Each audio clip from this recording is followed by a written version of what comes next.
I saw this sticker at Wahoo's Fish Taco and I liked the color, and I also liked that you could see the halftone dots. They're kind of oversized halftone dots. And if you want to create this kind of effect in Adobe Illustrator, you could do it vector if you want, and I'll show you how to do that. So let me create a circle, and then I will just option drag a copy of that up, holding down the shift key just to make sure it's vertically centered over the other one, and I'll scale that down a little bit. And now what I can do is select the blend tool and click on one and then click on the other, and the blend tool will make an in-between. Let me show you just to give you a little bit better idea. So let's say I did a hexagon, and you could do the same thing.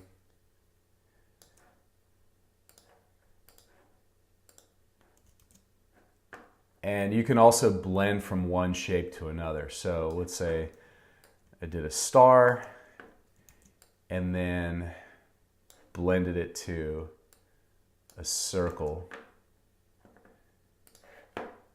And actually, let me show you one more thing.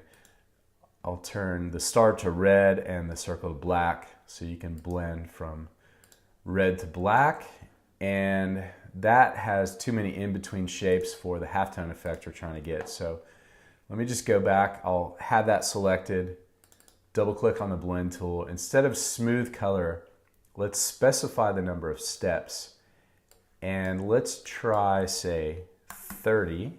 I'll click preview, and we probably want a little less than that, maybe 20. And that's starting to look pretty good. And the other thing with the blend tool is you can select one of the pieces. I'll select this circle, and then I can just move it around, and the in-betweens will follow. So anyway, we don't want to do either of those. Let's just delete that. One thing I do want to do here is I want to make this top circle smaller, just to give more of a dramatic look to it. And I can also option drag, copy over to the right, holding down the shift key. Let me get this Wahoo's thing out of the way. And what we want to do here is let's go object expand. And now it's no longer blend shape. These are just individual circles, but we can blend from this one to this one. So let's click our blend tool again, click on this one, click on the one on the right, and now we're starting to get a nice halftone effect.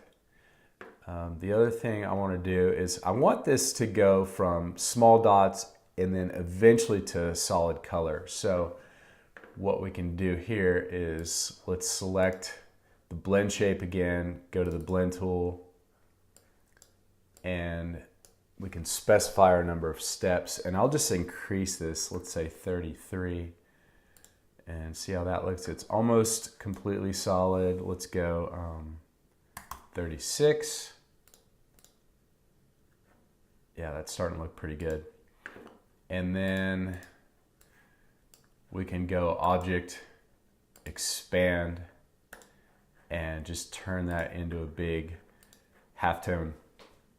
And the other thing we can do here is in our Pathfinder, let's click Unite, and that'll just turn it into one solid object.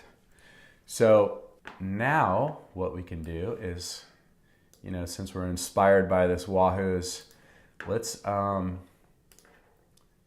just eyedropper that pink. Actually, you know what? Let's just turn this palm tree to pink. And then eyedropper that yellow.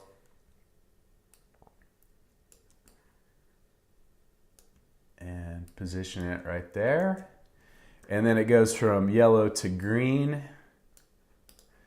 So, you know what I'm gonna do? I'm just gonna duplicate that.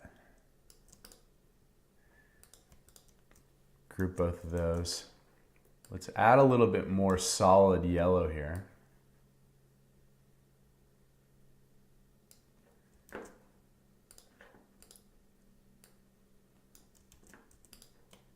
Group all that yellow, and then I'm going to option drag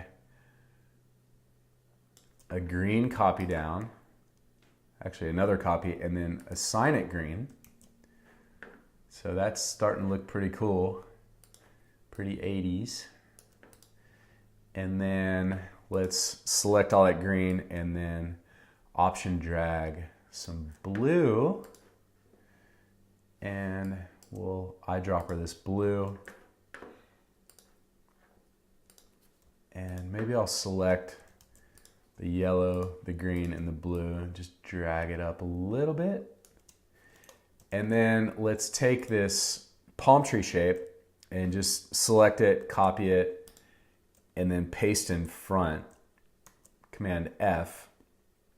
So we got the palm tree selected, and let's select all our halftone colors and then go, oh, and the other thing is you want to make sure this top object is a compound path. So I already know it is, but just in case, you could go Object, Compound Path Make, or Command 8, Control 8 if you're on a PC. So I'm selecting the palm tree and all the halftone gradients and go Command 7. And you know the other thing, I think this would actually look better if we tilted it. So let's double click on that to get into isolation mode and select just the halftones and put it at an angle. So there you go.